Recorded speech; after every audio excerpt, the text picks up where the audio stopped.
Let's get to election news now. Headlines today. National Affairs editor Javed Ansari caught up with Jamaat-e-Ulema-e-Hind leader Maulana Mahmood Madani, who claims that Muslims may not back Narendra Modi as he has failed to convince them that he has changed. He did not stop at Modi alone. He went on to say that Muslims feel betrayed not just by the BJP but also the Congress. Here are some excerpts from that interview.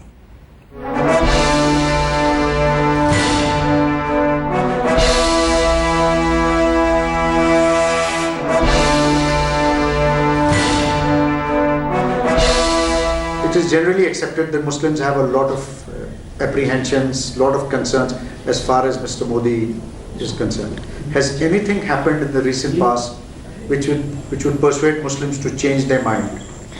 मुश्किल है, ऐसी कोई चीज़ हुई भी नहीं है और एक लंबी मुद्दत से जो कि एक दहाई.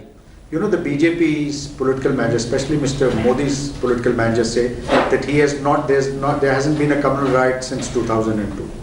That Muslims in Gujarat are much better off than their counterparts in the rest of the country. And they say that in this campaign he has not said anything which can be even remotely construed as being offensive or against the interests of the minorities. हो सकता है कि ये सही हो, लेकिन मैं दो बातें कहता हूँ. गुजरात का जो हवाला दिया जाता है, 2002 का जो इंसिडेंट है उसमें दो बातें आती हैं. एक आती है डायरेक्ट इन्वॉल्वमेंट की. तो सिर्फ मुसलमान नहीं बल्कि और दूसरे लोगों का भी ऐसा मानना है कि इनका डायरेक्ट इन्वॉल्वमेंट रहा है. But the lower court and the SIT वो different opinion on that. वो भी ठीक है, लेकिन वो सारी चीज़ों पर नहीं है. एक पर्टिकुलर केस के बारे में एक औरत लड़ रही है और उस पर्टिकुलर केस के बारे में SIT ने और एक लोअर कोर्ट ने ऐसा कहा है, तो हम उसका एहतराम करते हैं, लेकिन पूरे वाक़े के बारे में ये नहीं है. तो उसको क्लीन चिट के तौर पे पेश किया जाना शायद मुनासिब नहीं होगा, क्योंकि उन्होंने लड़ा कैसे है और फोकस करके एक ही केस पे लड़ा है. और मैं इसको मान भी लूँ कि डायरेक्ट इन्वॉल्वमेंट नहीं है. मैं अपने बारे में नहीं, मैं एक जनरल जो लोगों की सोच है उसके बारे में कह रहा हूँ कि लोग ये समझते हैं डायरेक्ट इन्वॉल्व है. मैं इसको मान लेता हूँ कि डायरेक्ट इन्वॉल्वमेंट नहीं है, लेकिन हालात को बिगड़ने से रोकने की जिम्मेदारी तो उन्हीं की थी.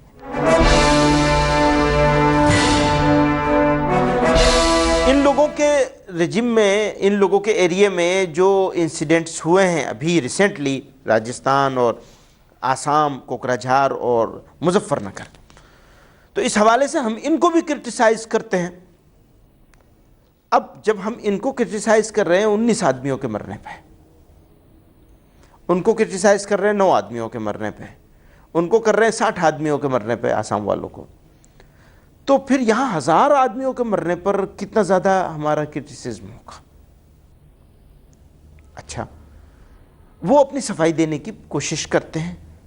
ये लोग, तीनों लोग, चाहे आसाम वाले हों, चाहे राजस्थान वाले हों, चाहे यूपी वाले हों, इन्होंने कभी कोशिश नहीं करी. अब करी है इतने दिनों, 10 साल के बाद जब वो नेशनल सीन पर आ गए तो बहुत देर हो चुकी है.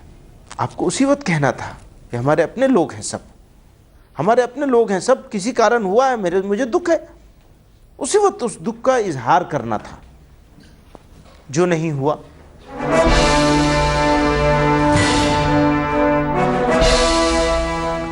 इंडियन नेशनल कांग्रेस ने हमारे साथ मजाक किया है, धोखा दिया है, वादा खिलाफी की है. और वादा खिलाफी की 63 साल की पूरी तारीख है कांग्रेस की, जिसमें उन्होंने हर मौके पर धोखा दिया है. बावजूद इसके कि सोनिया जी और प्राइम मिनिस्टर, ये दोनों के बारे में, मनमोहन सिंह और सोनिया जी दोनों के बारे में मैं ये कहता हूँ सिंसियर है, इसके बावजूद भी ये कहने पर मजबूर हूँ कि हम ये महसूस करते हैं कि धोखा हुआ है और समाजवादी पार्टी ने भी इस धोखाधड़ी में इस मर्तबा उनका साथ दिया है।